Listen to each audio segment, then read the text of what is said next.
Fede, ayer fue el Día Internacional del Linfoma, una enfermedad que dicen que en el mundo se pronostica cada 90 segundos. En Uruguay serían 300 los uruguayos afectados. Vamos a conocer más en profundidad de qué se trata esta enfermedad y, por supuesto, poder compartir información, tratamiento y novedades al respecto. Y para ello, como bien decía, la doctora Alejandra Rey, que como todos los miércoles nos acompaña en Buen Día Uruguay y que además viene acompañada en este caso de la hematóloga Patricia Kolar. Doctora, ¿cómo están? Bienvenidas. Hola, buenos días. Y bueno, no es que sea una costumbre, pero ya poder traer a compañeros de generación que han hecho la carrera conmigo y que se han especializado, y Patricia, que estudió desde el principio, es un placer. Te agradezco mucho que estés acá con nosotros.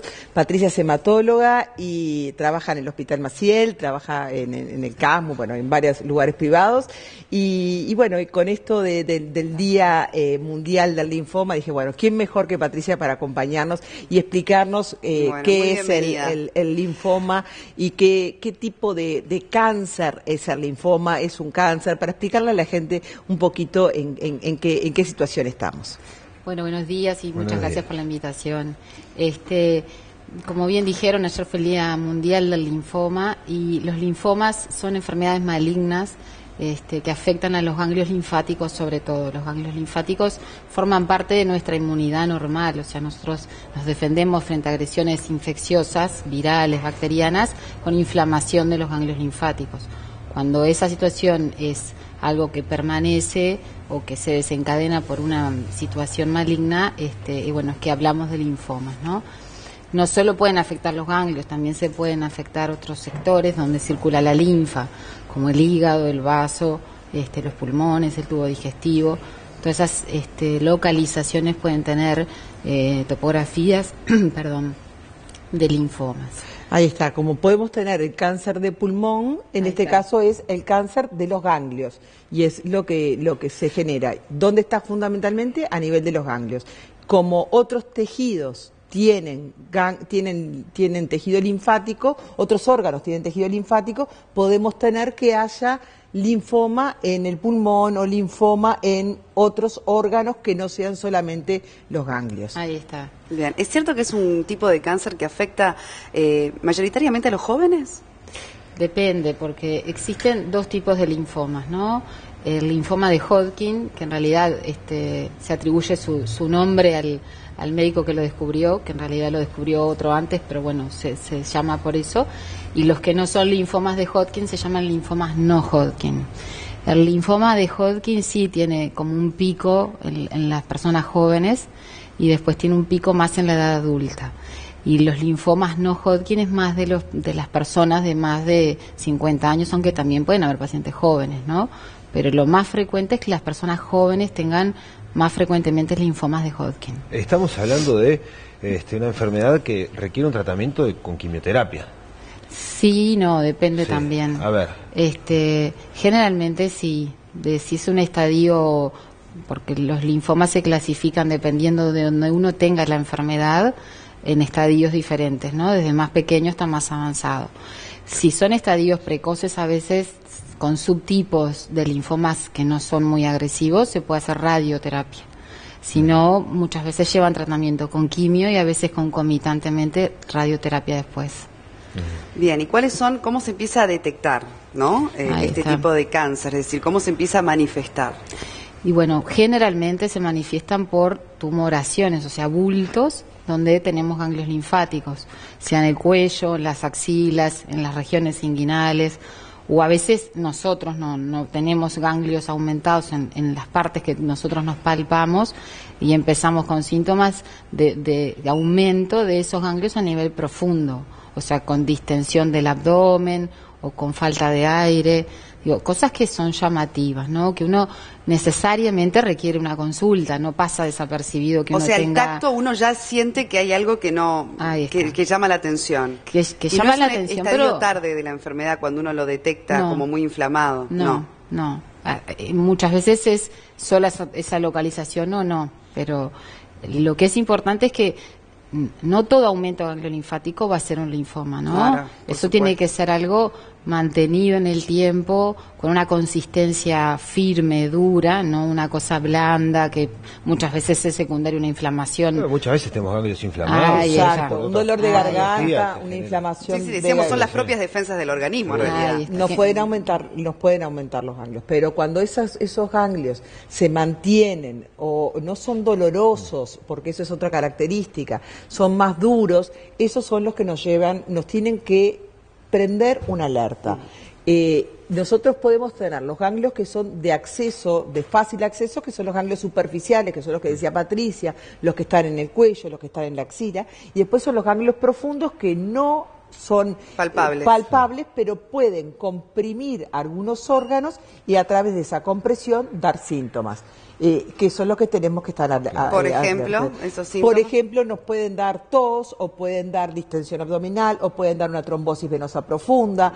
Tenemos que estar alerta a esos síntomas. Eso es como más del médico, vendríamos a decir. Yo creo que si tenemos que transmitir algo es el reconocer la palpación, reconocerse la presencia de bultos, la presencia de tumoraciones y estar atentos a ver si ese bultito apareció o no apareció, si hubo cambios, de la misma manera que hacemos con las mamas, las mujeres, Totalmente. hacerlo con las tumoraciones que puedan aparecer en el cuello. Y la otra cosa, los otros síntomas, los síntomas constitucionales, ¿no? Claro. Lo que son la sudoración nocturna, lo que es la pérdida de peso, más de un 10% del peso corporal, y lo que es la astenia, la fatiga, sin una causa que lo explique. Ahora, Sí, Patricia, sin hacer dieta. claro, sin no, ser claro. Federico Paz, No, yo claro. estoy sano. A Sin todo el hacer mundo que me dieta. pregunta, yo estoy en mi mejor momento, muy sano. Pero Lo tuyo es muy gracioso. La gente Se ha me vuelto- pregunta, es que sí. tenemos que hacer el reality de tu vida, pero No, bueno, eso es otra tranquilo, cosa, bueno, ese es otro tema. Lo arreglamos en cualquier momento. Otro tema, es aleatorio.